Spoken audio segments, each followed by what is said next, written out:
and welcome to They Say It Takes a Village. My name is Raya. I've got 2 little boys, a full-time job, and now I'm adding amateur podcaster to the mix.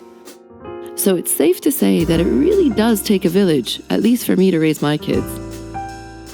This podcast is aimed to give moms a fun, unfiltered, and an informative outlet to navigate all things motherhood. Join me each week as I interview one of our local heroes from my village who make mom life just that bit easier. Think of me as your personal mom group, bringing you recommendations when you need it the most. Having said all that, let's get into today's show. They say resilience is all about being able to overcome the unexpected with the ultimate goal to thrive. Hello and welcome to another episode of They Say It Takes a Village. Joining me today is the lovely Maysaa Fahour, a conscious parenting coach who specializes in behavioral therapy with a very special interest in children's behavior. We'll be discussing a topic that a lot of you have already asked and requested, and that's building resilience and self-esteem. Maysaa, thank you and welcome to They Say It Takes a Village. It's such a pleasure having you on. Thank you. Thanks for having me. Oh, it's my pleasure. I'm really excited about today's episode, and I feel like it's one of these topics. The words are even buzzwords. So it would be nice to sort of get deep and just discuss what it actually means, resilience and self-esteem. Yeah, I look forward to it. Do you want to tell the listeners a little bit about yourself, what you practice, and how long have you been in the UAE? Yes, so I'm a mum to 4 beautiful children. My motherhood journey started about 18 or so years ago, where I was given the honor of becoming a mum and I had no idea what I was doing. So fast forward maybe about 7 years after that, 3 children later, and I thought, right, I've really got to understand, how do I be the best mother that I can?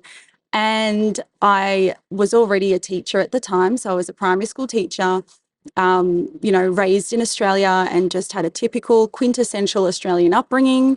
And I thought I was okay. The kids were the problem. They weren't listening and they didn't have patience and they were always fighting with each other. I needed a fixing solution.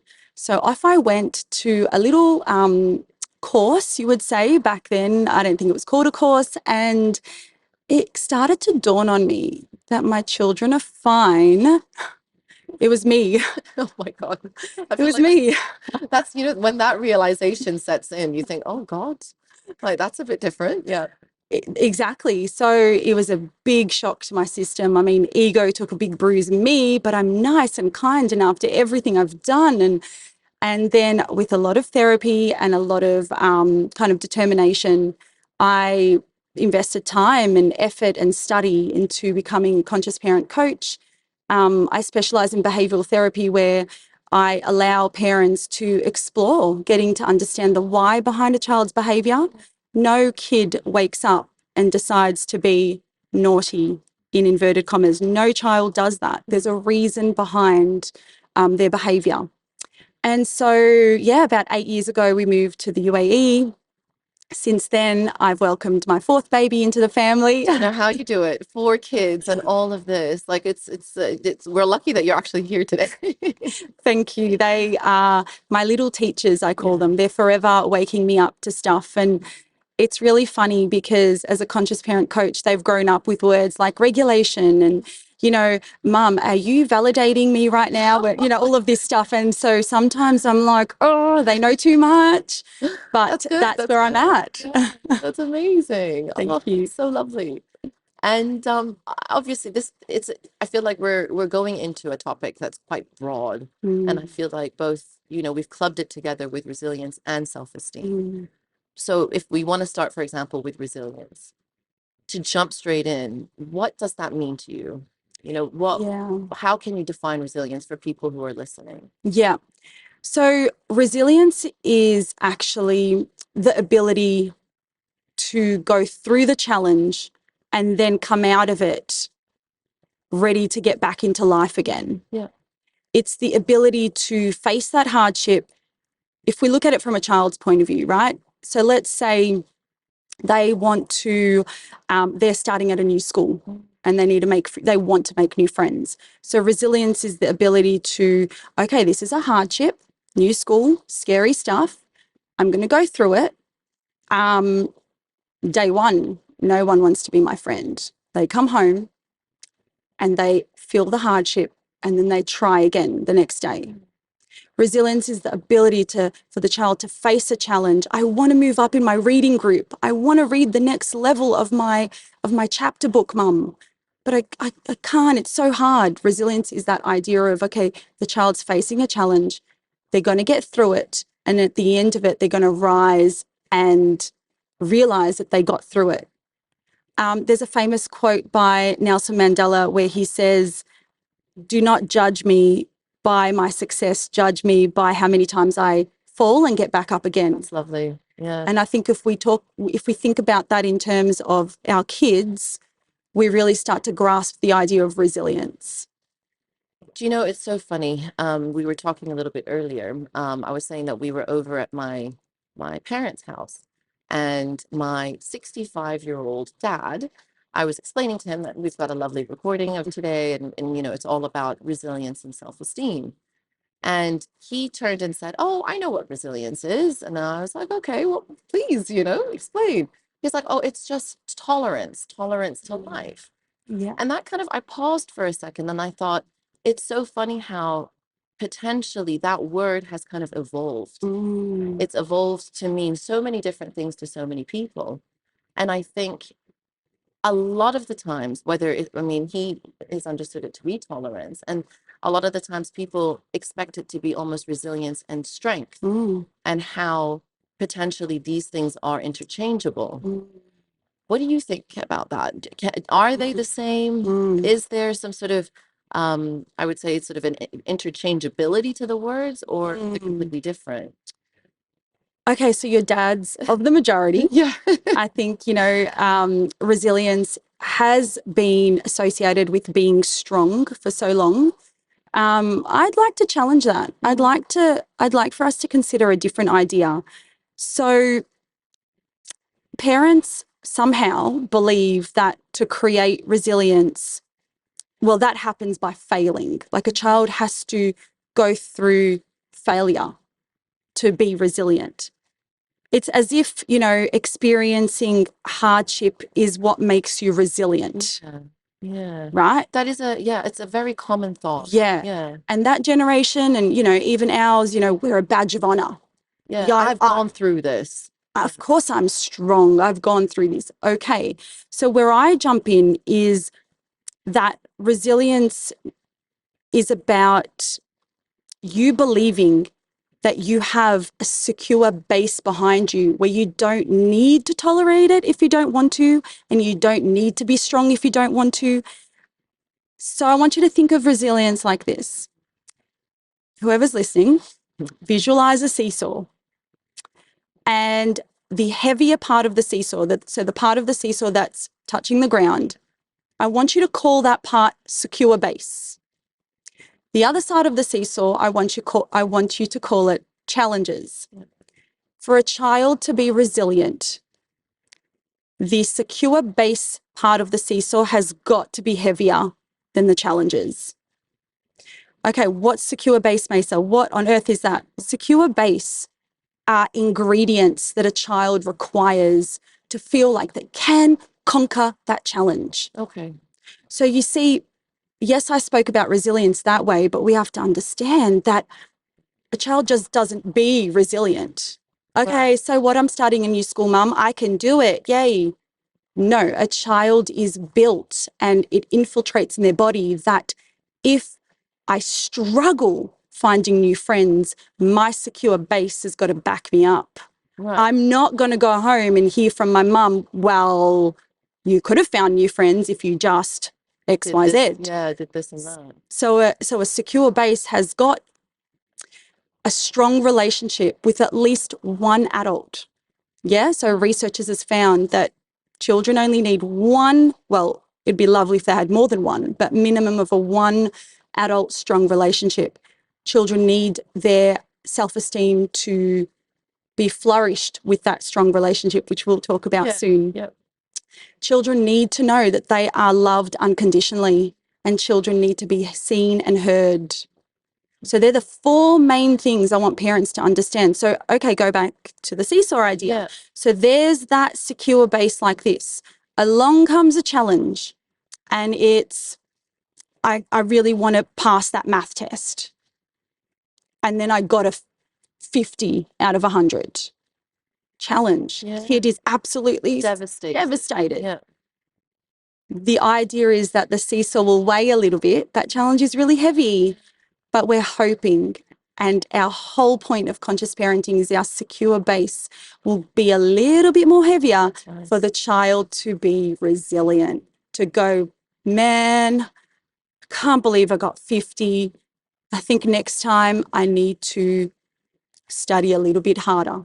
Do you know, that is the ultimate goal, not to crumble and think the world has ended and I don't want to do this anymore. And, you know, this whole idea of saying, I'm not good at it, so I'm not even going to try again. And it's such a brilliant analogy, because Thank you. if you've got a base Yeah. that is supportive enough, that can sort of push that person or almost just hold them up a little bit more, that speaks volumes. I Yeah. think it does come out in people's character, but it is sort of difficult. It's difficult to navigate that. You know, I feel sort of this will. I mean, this leads to my next question. Parents, I mean, sometimes we get it wrong. You know, we get it wrong more often than not. And you know, I always find, should we as parents sort of fess up and explain to them that we've done this wrong, and you know that we may, you know, need a little bit of help and we need to sort of work on us as whatever had happened, or try to cover it and sort of be perfect at the same time? And what is more important? I mean, should we sort of go on thinking, no, we need to sort of own it and explain to the child that life isn't going to be always smooth sailing, that even mommy and daddy will have points that are going to be a bit more difficult? Or since they, you know, it is childhood and we want to make it as pleasant as possible, sort of almost cover it up. You know, that's where, you know, you get this sort of, I guess, duality where you think parents are trying so hard to make sure everything is perfect for the child. But I mean, we do kind of mess up or drop the ball at certain stages. What do you think? Yeah, so your question has a few layers to Yeah, it. Let me sure. peel it back. Yep. Let me peel it back. Yep. Children are always looking for the understanding of, who am I? A child is born looking for that. Who am I? What do I stand for? And their parents play the ultimate role in giving them ideas about who they are. So if your child has grown up with two loving parents that have really tried their best to create a beautiful environment, and one that is filled with prosperity and I will help you and I'm here to guide you, that child is going to wake up as an adult and not really understand that they can get through challenges. They're not going to believe they can because they never experienced it. So that first layer that I'm talking about is actually understanding that you are your child's first and biggest role model. They have to witness you going through challenges, and they have to understand, to use your words exactly, that they are allowed to crumble. That's part of the resilience journey, by the way. It's not like a linear, I couldn't do the math test. Oh, so sad, challenge. Oh, but you know what? Mummy and daddy are behind me. I'm so resilient. Yay, resilient. It doesn't go like that, especially as they get older. So I've got older teenagers. It is a valley. It's not a linear line anymore. It's, no one wants to be my friend. Oh, the world is over. I'm going to stay there for a long time. And then slowly they start to come back up with little ideas, so long as the parent has held space. So I spoke about this on my page, and I want listeners, again, visualize with me. Can you tell I'm a visual learner? I love it. I love it. I want you to imagine that your job is to be a container. Your job is to be a container for your child's feelings. Don't take it personal. They got 50 out of 100. Not your turn yet to give them feedback about, oh, well, maybe if you got off TikTok, you could have studied, sweetheart.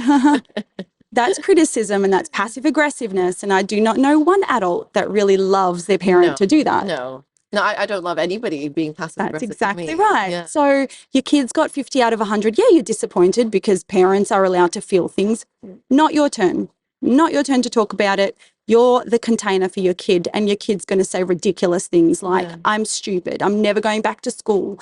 It's all your fault. It's all my fault. It's all my brother's fault. Whatever. They're going to be intense. Your job is to hold it. Keep everything safe, of course. There's no throwing of knives happening or, you know. Some sort of flipping tables. Exactly. You know, that's not allowed. Boundaries are definitely in there. But essentially, you're going to be, I hear. That sounds like you're really disappointed. No, sweetie, we can't. No, listen, if you're going to be rough like that, I'm going to have to ask you to come with me over here, or, you know, keep the conversation going. You hold enough space, you hold enough in that container. And I promise, and I rarely promise things, but I promise magic happens. Might take an hour, might take 2 minutes. It just depends on the temperament of the child. But your kid will always come up with their own conclusion. It has happened to me for many, many years, so long as I hold space. 2 things will happen. A, your kid will come up with the solution themselves, or B, the truth will come out behind the anger. And I'm getting goosebumps speaking of this because it just happened to me yesterday. Did it? It did. Okay. And I was like, where is that GoPro in my head? I want to ask you, what do you mean by hold space? Yeah, beautiful question. So this needs to be a subject at school, by the way.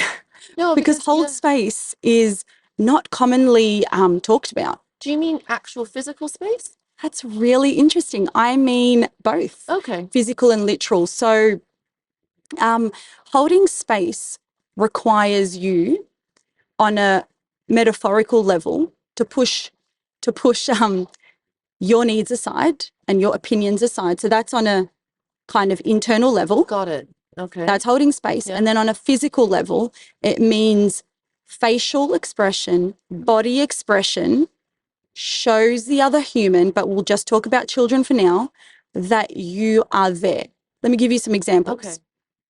So imagine, you know, you're the child. Yep. And you've just informed me that you did really badly on your test. And I say, really? Hold on, let me just check that with the teacher. Really? Okay, so then what happened? I mean, I thought you knew better. And anyway, I've just got to finish dinner and I'll be back. Yeah. So you weren't rude. Like, people assume that I'm talking about the parents that are like, you are rubbish. No, it's almost like slightly distracted. You weren't there. Yeah, not present at the time. And adults need space too, but again, I mean, it was, sorry to cut you off, go but it's on. kind of the same thing if I'm telling something to my husband. Spot on. And I'm trying to explain something that meant a lot to me, whereas in his mind, it also does potentially mean something to him, but I didn't get sort of a one-on-one, you know, sort of eye contact. I didn't get an actual supportive person on the other end. Exactly. And so an adult relationship, I kind of touch on other things because adults are required to be a bit more mature. But now with the kid and mother situation, so let's do take 2 of holding space. My child tells me they got 50 out of 100 on their test. My job is to internalize how I'm feeling. Now, this needs to happen quickly. You do not have time to do Zen meditation. Oh my gosh, I need to, like, you know, you've got to do that stuff outside of the chaos. But in that moment, I am quickly saying to myself, not about me, not a reflection of me. This is my kid. This is my kid having a hard time. I've now compartmentalized that poor Maysaa. I wanted my child to get 100. That. Yeah, it's not about you. You didn't get 50. Correct. Yeah. So now my space is going to look like, 50, right?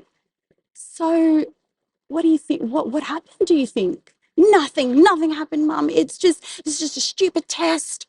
Right. It sounds like you're really disappointed. I am. Just don't talk to me about it. Slam the door. Yeah.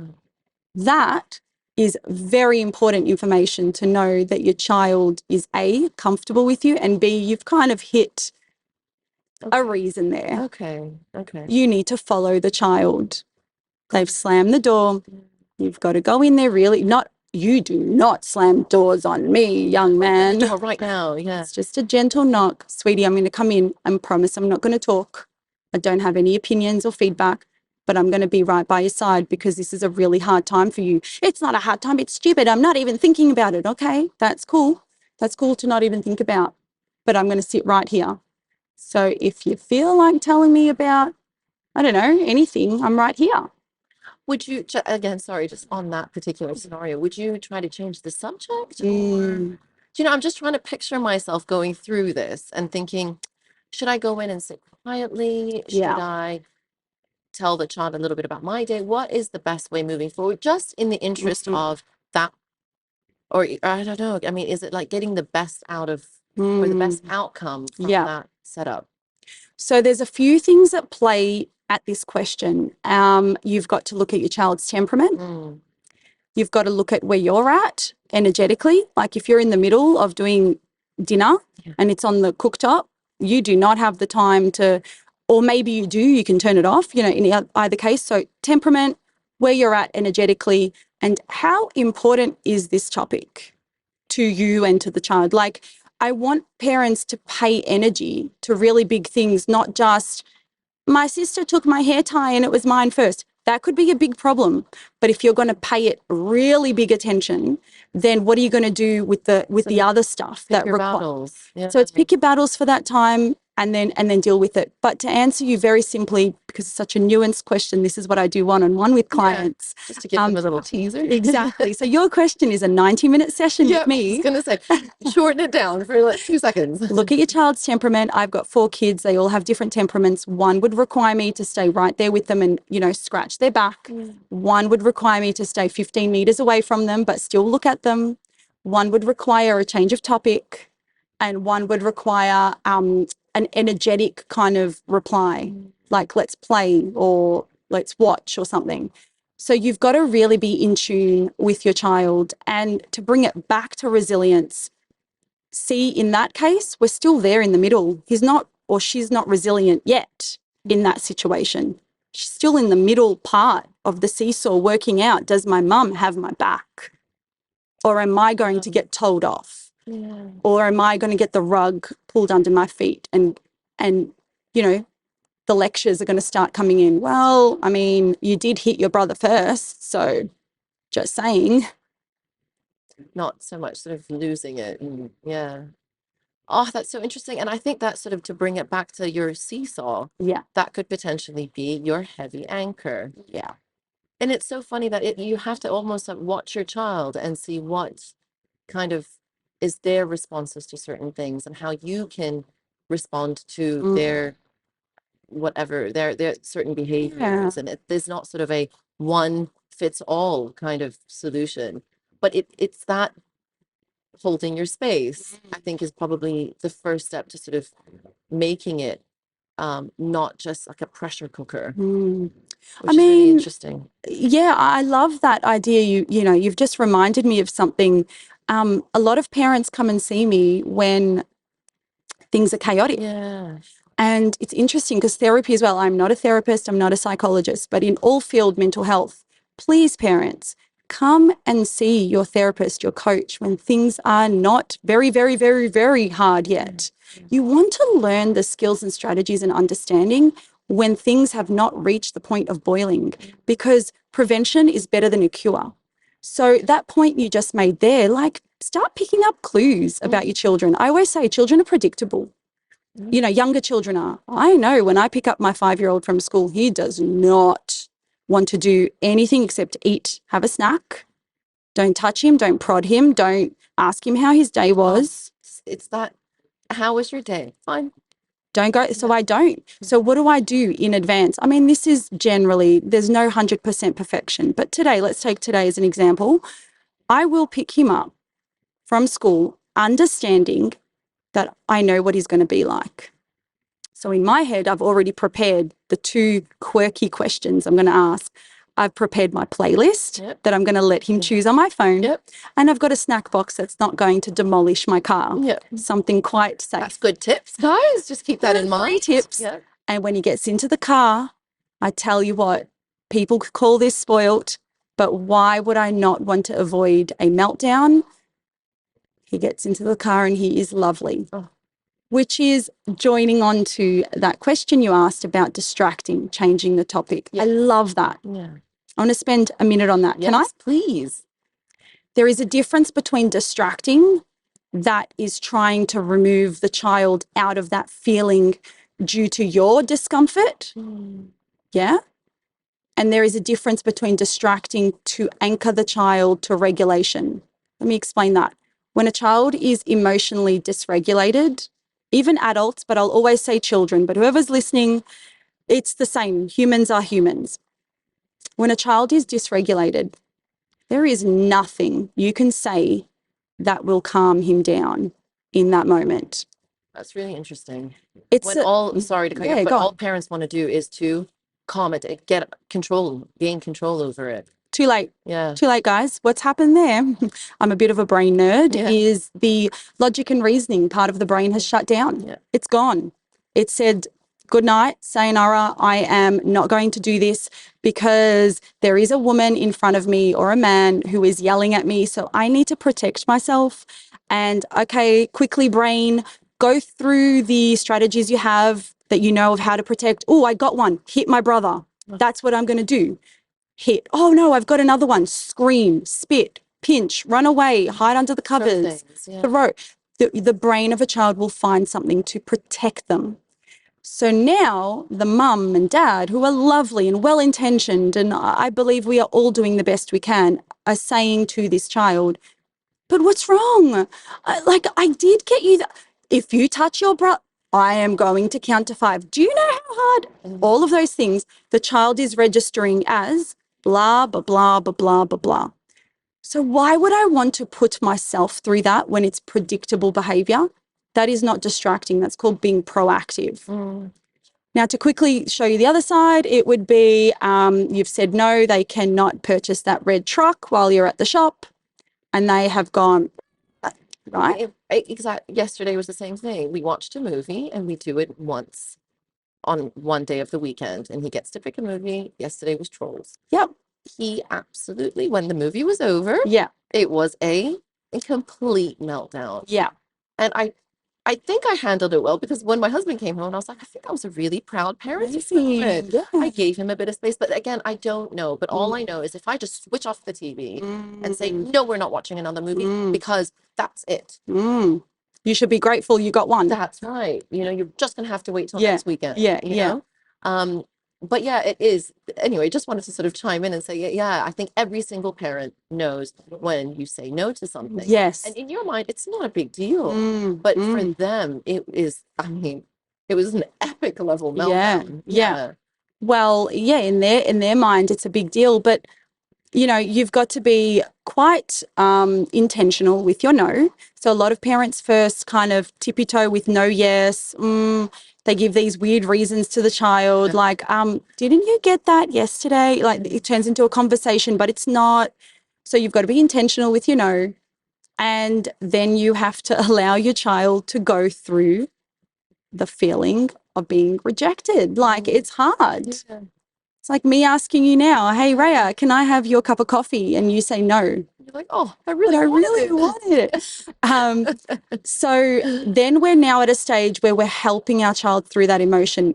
We're not saying to them, hey, I'll get you that thing if you stop crying, but I'm not getting the red truck. I'll get you that one. Like, I'll get you the blue car, because say it's cheaper or smaller or whatever. That's called distracting. Yeah. You know, please, if you stop crying, I'm going to let you play on those, you know, toy things that you put money in. I know, that's it. Yeah. Okay, you know what? On Saturday, that is all distracting. Yeah. So a very big difference between choosing those two things. And yeah. That's just so interesting. And I feel like as you're talking, I'm running sort of like scenarios in my head. And like you said, I mean, it is all well-meaning, You know, but you just have to take a step and think, no, what am I actually doing? But yeah, it's a lot more difficult said than done. And I think Absolutely. that's why you're here, obviously. Yeah. I mean, I want to bold, italic, underline that parenting is not easy. No. It doesn't feel easy because it's not. I don't know which mystical book parents have been reading or high expectations they have that, oh, we're going to get to this phase and it'll be okay, or we're going to get to this age, or we're going to get It's going to to be great when they turn 7 or Yeah. 8. Or when I go and see Coach Maysaa, I'm going to know and it's going to be easy. Yeah. When I go and learn, it doesn't work like that. 100%. It doesn't work. Even when you know, like I've been doing this for 10 years straight, and it's still mind-boggling. Every night I lie down going, what? Actually, that makes me feel better. If Oh, thank somebody you. on your level, Great. that, you know, sort of at home when I'm 100%. at home thinking, okay, it's fine. Coach Maysaa Yes, you also do has that. the same problem. I lie on that couch every night going, what actually What just happened today? Yeah. Why are they not easy now? So obviously, like you said, parents are the biggest role models. Mm. What ways can parents, you know, what type of behaviors can parents sort of display or sort of instill in themselves to be able to show resilience to kids? Because like you said, it's almost like you're constantly being watched. Yeah, always being watched. It's such a, big responsibility.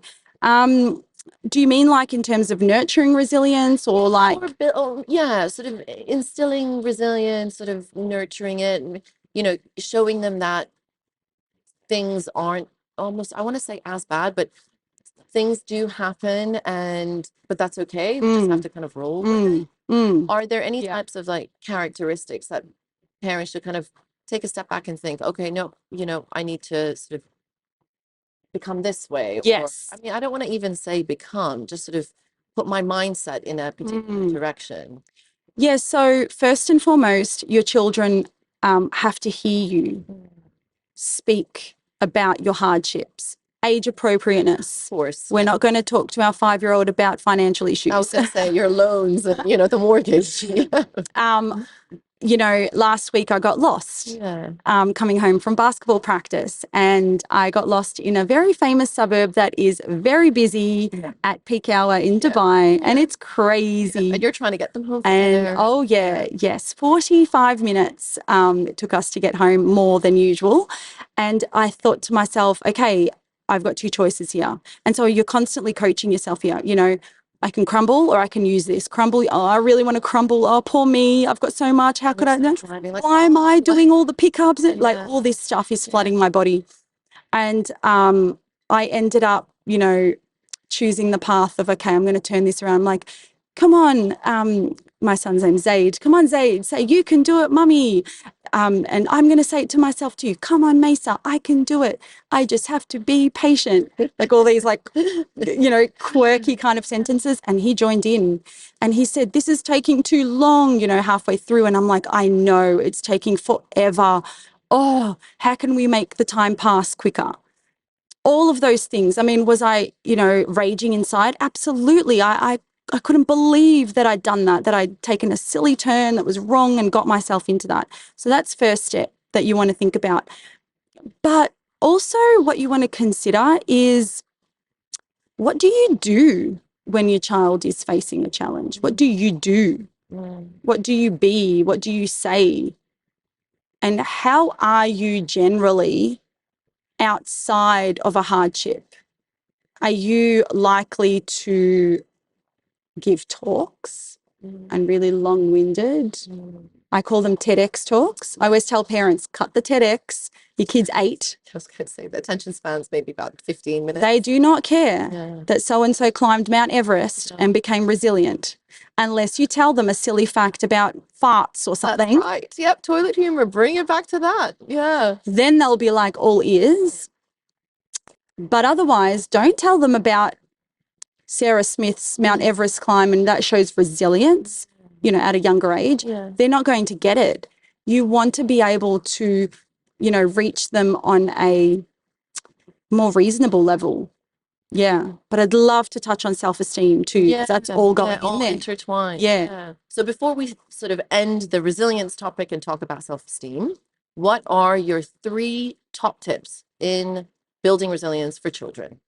Okay, so first off, parents need to model what resilience looks like in terms of them facing a challenge, or maybe you could share a story about auntie or uncle going through a challenge or a hardship. Second tip is create space. Keep yourself out of the story, but enough there that your child knows that you're there for them. And third tip is build a relationship with your child outside of that chaotic hardship moment. Spend time with them, get to know who they are so they can believe and trust you that you're going to be a safe space for them to come and talk to them about the challenge. Perfect. Yeah. That's brilliant. Thank you. Do you want to tackle self-esteem? Let's do it. What does it mean? What does self-esteem mean to you? How would you define self-esteem? Again, it's such a huge, fully loaded topic, but Yeah. sort of high level. So, I thought long and hard about this because all these words float around quite a bit in the parenting world: resilience, self-confidence, self-esteem, doubt, strength, tolerance. And I kind of, wrote a little bit down so I would remember how I explained this to myself, and I wanted to share. So resilience is the ability to face hardship and emerge from them. Self-esteem is what the person believes they are. So bear with me for a second. I'm with you. Self-esteem is an ingredient to help resilience happen. And resilience is good reminder that they have a high self-esteem. Let me say that again. Yes. Think of self-esteem as an ingredient to help resilience happen, and resilience as a good reminder for self-esteem. Brilliant. You can't really separate them. Yeah. They're hand in hand. They both need each other. And it's that fine balance of life circumstances where on one end, you are building your child's self-esteem, and we'll talk about that, and on the other end, they're going to experience the challenge and then tap into their secure base, look for that package that says self-esteem, bring it up. Oh yeah, my mum said that I am hardworking. Right, that's right. If they're younger, of course, as they get older, it's a bit more sophisticated. Right. So I don't know how to spell the word Antarctica. My mum said that I'm really hardworking. Access that in their brain. I will just give this a go. And that's kind of how it flows. So they are sort of, they are hand in hand. Absolutely. I love that. Yeah, I love that because initially you think that they're completely different things. That's amazing. They're hand in hand, and they're separate in their doings. But essentially they're both required to make each other work. Yeah. Highlighted, a little bit stronger. Yeah. In your lovely Instagram, I absolutely love going through it because there's so much information. Thank you. I feel you really give practical tips, which that doesn't happen often. So I just, they're sort of basic, and you just have a look and you think, okay, I could definitely implement this. It's not intimidating at all. So thank you. I sit there, go through things, especially when I'm having a bit of a tough day. I think, oh wait, hold on, I'll get back to you on that one. That's exactly what I want you to do. Oh, it's really good. It's like a little, sort of an encyclopedia of ways to navigate difficult situations. But you mentioned one thing about self-esteem that really stood out for me, and that's you should try avoiding overpraise. I'm definitely guilty of it. I think I with my first, obviously he was my first baby, and it was just whatever he did. He had a standing ovation from anyone. And I think that could, according to you, it could potentially be working against him a little bit. What are your thoughts, or what can you sort of expand on why we should try to avoid it? Yes. One of my favorite topics. Yeah. It's controversial. Okay. I'm constantly challenged on this, but I'll stick by my word that overpraise does not feel good, and it's not believable. I don't really care what age you are. You are very likely to not believe the person if I said you would not, it would be very hard for you to believe me if I said to you, oh my gosh, that shirt, the best. I think that's the best. Yep, the best shirt I've ever seen. Well, Maysaa, no, it's Raya. a pretty good shirt. No, really. Let's keep going. No, really. Yeah. No, you think it's great, but Raya, honestly, like the style, the size, the cut, the colors, the texture. Oh my gosh. Yeah. I have never seen you looking more radiant than you do today. Okay. Can I take a photo of you? Can I just remember this moment forever? The collars? What? Where did you get it from? Actually, don't tell me because that is an amazing shirt. You get me? Got it. I got Are it. you feeling really uncomfortable? Very. Like, I'd really like to move on. You're like, stop looking at me. Focus on me. Yeah. Yeah, even though children love attention. Yeah. Overpraise. Yeah. I mean, it feels kind of over the top. Yeah. Okay, mum. Just tone it down. Tone it down, you know. Another question, you know, another reminder that came to mind is a parent came to me and said, oh, my child doesn't like to be praised. And I said, oh, okay, give me an example. And she gave me an example that they came first. Their kid came first in a relay race. That's good. And she gave me some examples of what she said, and it went along the lines of, that was the most amazing race I've ever seen. I knew you would come first. You deserve to come first. Seriously, how can you run like that? Run like the wind. You're going to be on the Olympic team. He's like, whoa, whoa, whoa, whoa. And this child of hers is a strong-willed child, so they will shut that stuff down in 2 seconds, right? These are not the compliant kids. They're not the ones that internalize. They're the ones that go, Mum, Calm stop down. it. Yeah. Yeah. I'm walking away from this, you know, as they get older. Yeah. And the mum, you know, we are all well-intentioned, but your kid doesn't want to be an Olympic runner. They just wanted you to watch the relay race. So praise essentially is very powerful when you consider the effort greater than the actual achievement. I'm not saying to diminish that they came first. That's wonderful. Oh my gosh, first feels amazing, right? But let's go to like 90% effort. You came first, your hard work paid off. Yeah. Oh my It gosh. does mean way more. What was the hardest part of that 200-meter sprint? Like, are you kind of the runner that takes a while to get into it? Or do you like go hard at the end? Or what kind of runner are you? Uh-huh. Oh, I'm so happy. Great. Yeah. Got Like it. that kind of chat Yeah. is going to feel a lot better for children. Do you know that actually would even feel a lot better for adults? 100%. And it's almost you're going in way deeper. It's not on the surface. It's not over top. It's not theatrical. That is yeah, definitely something to think Yeah. about. Yeah. And without realizing, parents often don't see that they've started to put pressure on the child subconsciously. I remember an example that I read by the amazing Dr. Dan Siegel. Highly recommend his books. Yes, absolutely. He said that, you know, a kid's playing the piano and the parent is praising the child's, you know, amazing pieces that they're performing, and they say, you're going to be the next Mozart. And the kid internalizes like, I don't want to be a piano player at all, let alone Mozart. So what the heck, you know what I'm going to do? I'm just going to stop liking piano. Yeah. And that is so common. Yeah. That is so common to happen. 2 things does that to a child: praise and rewards. Well, we could actually look at it as 2 sides. Praise is a reward, so it sits on this one, and punishment. They both do the same thing to a child's brain in different ends of the spectrum. Wow, that's actually that's unbelievable. It's unbelievable. And you know, you do have well-meaning parents that naturally think praise is something that's going to, number one, you know, sort of build his self-esteem. And even if it's a report, you know, you've done so well at piano or running, and we're going to go and get some ice cream, or I'm going to get you this, and that kind of, in the idea of reinforcing that type of well, that's a reward. Yeah. And rewards are dopamine based. And so the child, well, scientifically, a little bit brain here. Yeah. When you're given a reward for something you like, that thing you like starts decreasing in how much you like it. Kids don't need rewards if they're loving going to their piano class, guys. They do not need a reward for it.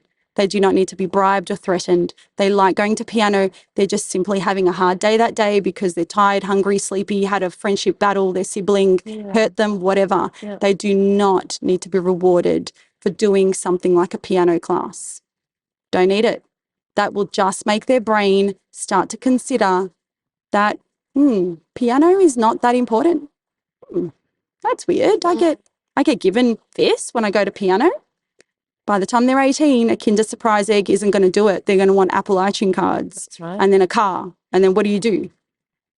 Oh, but Maysaa, we're teaching them about the real world. You know, we get a coffee card and we get, stamps every time and the sixth one's free. Yeah, don't use that example on me because you cannot compare a child's brain to an adult's. I'm yet to meet an adult, that says to me, oh, really? My mum didn't teach me about consequences, police officer. I didn't know that I was going to get a consequence for a speeding fine. I thought everything was dandy. Yeah. What I do hear parents and adults complain about is, I don't really like hugging because I never was hugged as a child, or I don't know how to play with my kids. Just feels weird. They're the things that adults Take them. away. Yeah. So no, your kid is not going to understand the logic behind receiving something to do something. Just their brain is not wired for that. So let's just drop that along with punishing. Both extremes, detrimental. Brilliant. Mm. And it's a bit of an eye-opener. That's actually, it's something to think about. And change the language in your house. Yeah. My son will say, please, just, can you get me that when I do that? And I say these sentences, and, we're well beyond that. All my children now know my sentences. And I say, no, let's just say, I'll get you the Kinder Surprise egg because I want to get it for you. Yeah. So you can get 0 or 100. Yeah. I'm still going to get you the Kinder Surprise egg. That's not a reward or a punishment. But can we just talk about what it is that made you get a 0? I'm still going to get you the egg. Oh, because I didn't study very hard. Okay, so can we look at your week and work out what will assist you for next test? Because I think the teacher is going to score you down and you might be receiving a detention. I don't know, sweetie. It's not my rules. But what can help you? Do you want to go get the Kinder Surprise egg or do you want to talk about it first?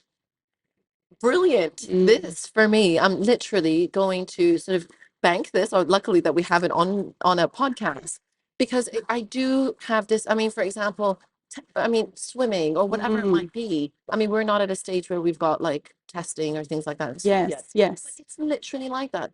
If I can dive down super, super deep, would you buy me this particular toy car? But there were points that I would say, yes, I will. Definitely. And it's one of these things that I should potentially just change my language and say, I'm going to get it for you anyway. Let's just enjoy the swimming lesson. I'm going to be there in the pool as well. So the thing about rewards, a helpful sentence to remember is the reward isn't the bad thing. The bad thing about rewards is what you're doing with them. Yeah. So the idea is that if your child is motivated by a blue car to do the deep dive, that means that their motivation is extrinsic. So they're going to be looking for outward things to give them motivation. We want an intrinsic child. So, okay, you want a blue car? Yeah, park that aside for the moment. I'm going to get you the blue car. I don't know yet. I got to work out if I'm actually going to the toy store. But anyway, talk to me about the deep dive, because last time I checked, you could get to a meter. What's going on, buddy? Oh, I don't know. It's just hard to, do you want to give it a go? And you've got to start getting into the language of it all and not being scared of their pushback, because the kid will screech. Yeah. His job to go, just get me the blue car. Yeah. That'll be funny in slow motion. Yeah. But it's true, they do that. They do that. And as a parent, you're like, okay, that's fine. Let's just calm down. Yeah. It really is the best thing you can do for your child is not show them that you are contagious to their feelings. You are just an empathetic, sturdy leader in your household. I always say to them, I am the health and safety officer in this house. I am not your mother. They all know this off by heart, by the way. I'm totally stealing this. I'm like, my job is to stop you if you're doing something unhealthy or illegal. And that's it. And they're like, but, and so you've got to be a sturdy leader. Yeah. I coached a netball team for a very long time, beautiful bunch of 14, 15-year-olds. Lovely. And thank you. It was actually the best few years. And I want to also use this, as a reminder to parents. When we were at game day and there are the girls playing and I'm on the side with my clipboard and my pen and taking down all the stats, and there goes Sarah to take the shot and she misses, that is not the time for me to go, are you kidding me? Yeah. Just bend your knees, Yeah. try harder. Not the time, guys. My time in that moment is to note training. Sarah needs to work on shooting. On game day, I'm going, brush it off, buddy. Brush it off. Come on, let's go. Get back in there. You got this. You know what? Pass it. Like all of that kind of stuff. Please consider that when you're at the swimming pool and your child, who has been used to getting blue cards for diving for X amount of weeks, is now looking straight at you and saying, I'll dive if you get me a blue card. That is not the time for you to be saying, no, you won't, sweetie. Where's your intrinsic motivation? That's right. I thought I was getting the car. What do you mean? Not the time. I don't want to do this, Mommy. I want You to go get home. that through. You get him the blue car and you get it for him. Yeah. Then you go home and then he's playing with the blue car and then you can start laying your health and safety officer rules. Buddy, from now on, etc. Hope that helps. That really does. It really, really. We've got swimming tomorrow, so I'm definitely going to try it. Again, while I'm sitting there scrolling through your wonderful Instagram. Yes. You mentioned again something. I love how I always sort of pick out the ones that apply to my life. Yes. And one of them was about being a sore loser. Yes. And kids sort of taking on this, like, if I'm not good at this and I've just messed up this game, I don't want to play it again. I don't want to, I don't want to engage in this particular activity because I'm not winning. Yeah. Yeah. How would you sort of use that as a way to build resilience or self-esteem for that matter? Yeah, it's all tied in, isn't it? Resilience is right there in those moments. I want to make it really clear that no human in the whole entire world likes losing. Yeah. Okay. So I do invertedly call it a sore loser, but everybody is a sore loser. No, absolutely. It's not everybody. Like, I missed that and I'm so happy about it. Correct. Yeah. There are just some children who are so comfortable in themselves to express it. Then it's the other ones I'm worried about, the ones that lose and go, it's okay, you can take my turn, or the ones that lose and say, you can't hear me, but obviously I'm being quiet. Yeah. They're the ones that I want parents to come and see me about. That kid that's just had a tantrum because he lost, ace, healthy. Oh, yes, we've done something right. Great. I mean, now we need, we can kind of tune in on that, but essentially nobody likes to lose.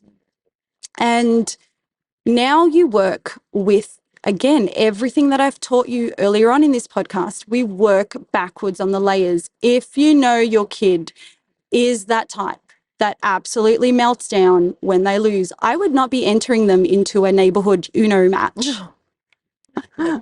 Definitely You not. want to equip your child with skills and strategies about how to get through that emotion, because that's an emotion. That's a flooding of the body that something is just not feeling good right now. And that child for sure is like that with everything. They're called the challenging child. I've got a whole webinar on this. It's not because they're challenging, it's because they challenge your perception of life. That explosion child, fiery, spicy, whatever you want to call them, 0 to 100, they're the kids that need to be parented a little bit differently, because A, you need to understand they're going to do that no matter what. B, you need to give them practice and practice. So, I'm blessed to have 4 of these children. Thank you, God. And so now with my youngest, obviously he's my, the child that is going through this the most. Yes. He was really, really hard at losing. It was terrible. It was like ruining family date nights and, all of that stuff. So I'm like, all right, Maysaa, put your coach hat on. Let's do this. Yeah. So for about a week, and I recorded this on my Instagram, every day, him and I would play like 10 Uno matches straight. Okay. Just him and I. Yep. How old is the little one? 5. 5. Okay. Yep. So we're constant every day. It was summertime. We had time, whatever. And say we played 10 matches, I would win.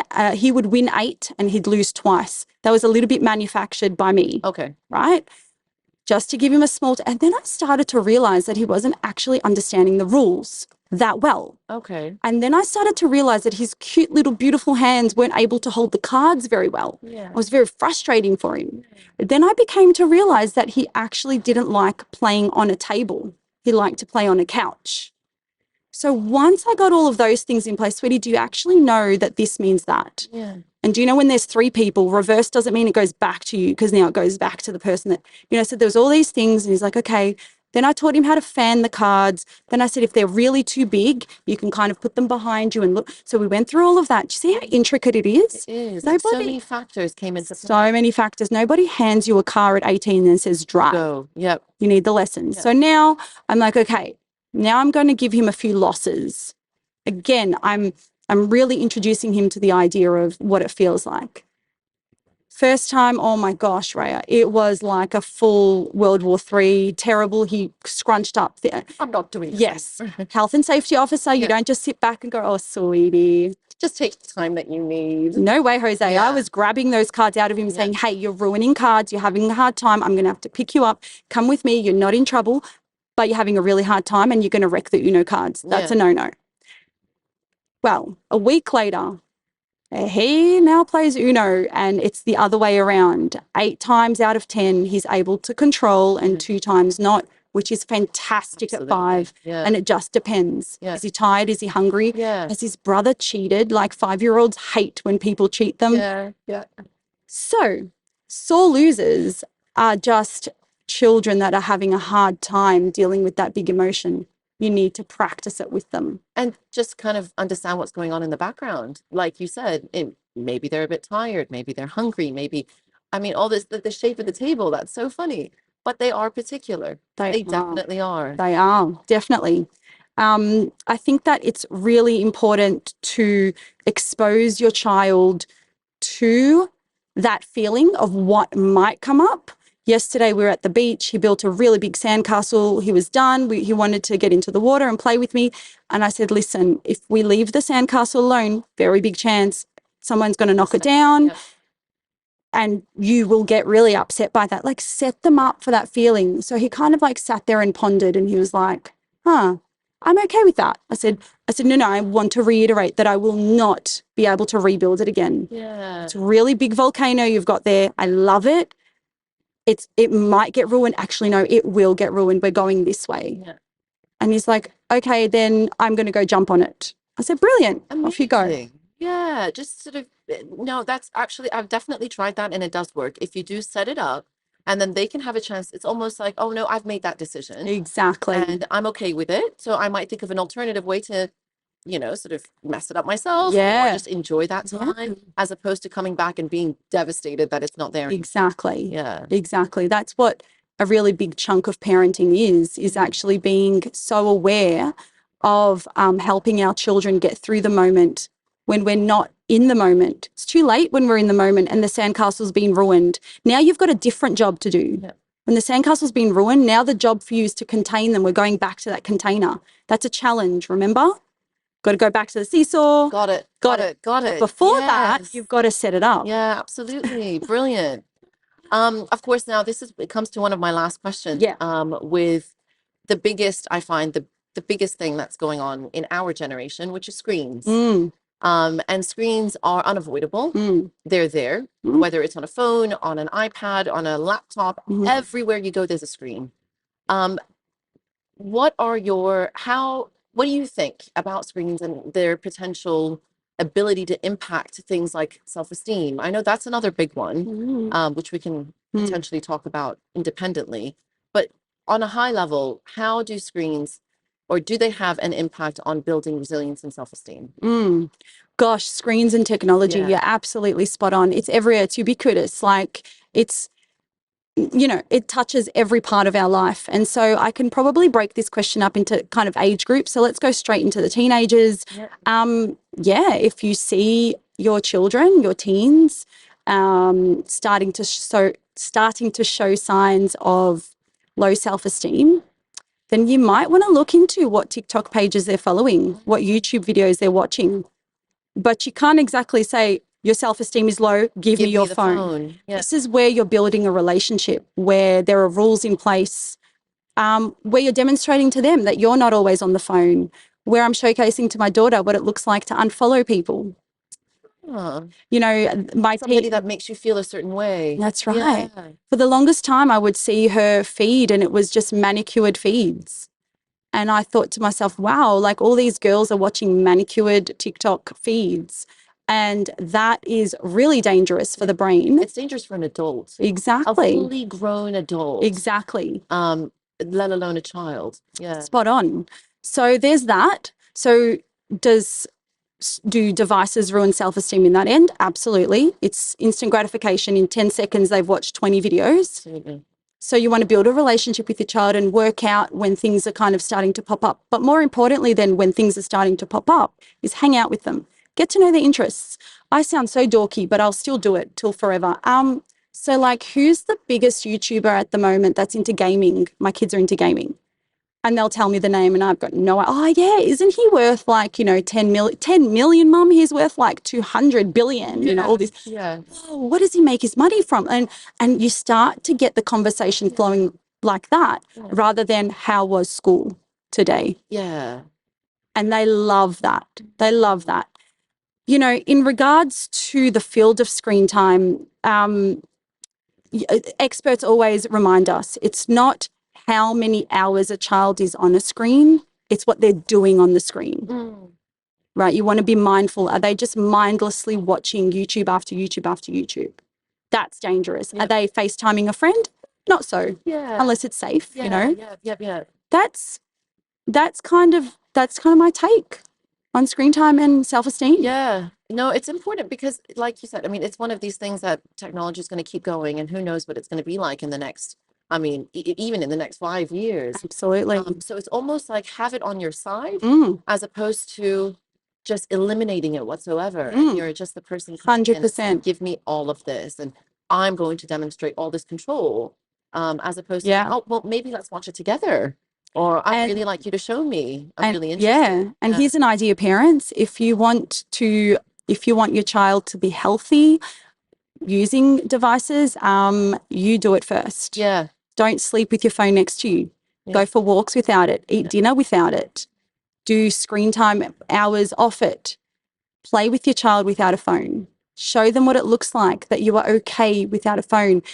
Don't think that don't think that I want you to cut out devices from your life. For goodness sakes, we're on Zoom for work. Absolutely. We work from home. Probably potentially just ordering some groceries. Absolutely not. Doing it's sort of everyday life things. But it's almost like, do you really need to do it right now? And it's the contradiction. Yeah. Where on one end, parents are like, kids, go outside and run and climb trees. Technology isn't everything. But then we're using Uber and Google Maps and Zooming. Yeah. They are everything. Yeah. So just kind of note these big paradoxes in our parenting style. Yeah. Yeah. Perfect.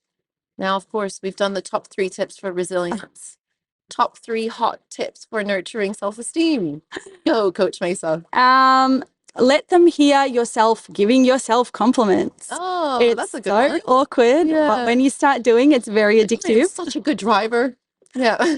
I say the most randomest of things, but kids believe the random stuff. Instead of saying, go me, I went to work today and came back, like, it's just not that. That's right. It's not genuine. Not genuine, I have to say, I'm a very good parker. I can reverse park like a pro.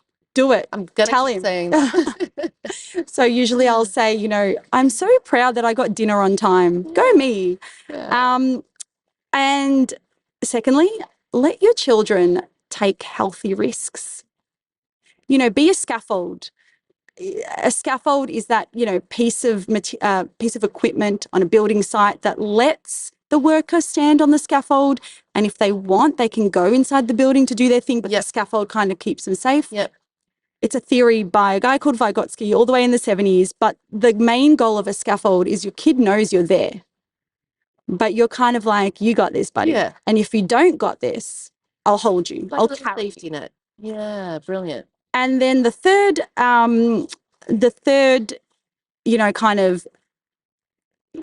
third tip is let them make choices. Let them make choices for themselves and give their opinions. Hey, do you think that I should make schnitzel or lasagna for dinner tonight? Hey, I'm going to go see Raya today. Do you think these earrings or these? But what about you? Do you want to do that or that? Yeah. And just constantly giving them autonomy for their life. We are not talking about not age appropriateness. 100%. Yeah, absolutely. Here's 200 dirhams. Yeah. You can do what you want with it. Yeah. At 5. No. No. They're my top 3. Perfect. Thank you. That's brilliant. I feel like I've got so much sort of like little golden nuggets in here that I'm sure everybody's gonna sort of apply to everyday Hope so. life. It's important because I feel a lot of the times you parent subconsciously until you hear it and you think, oh, this is easy, it's doable. It's not sort of some massive thing. I don't need to rearrange my entire world. Exactly.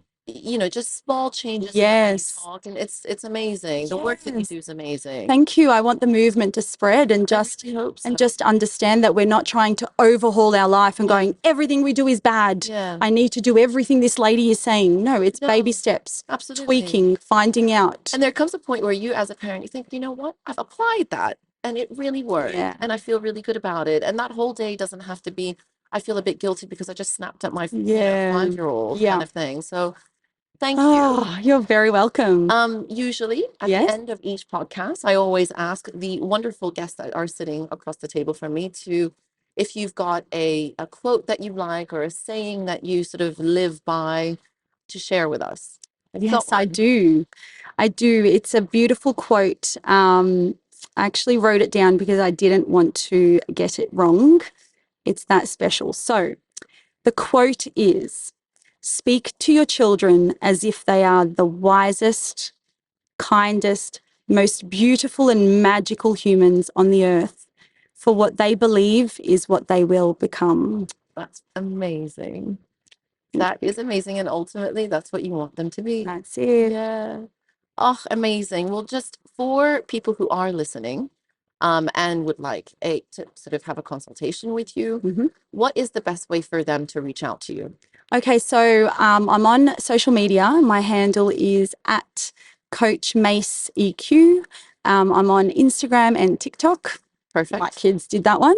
And my email is found in the link in my bio. Amazing. I'm going to definitely link everything in the show notes and on social media.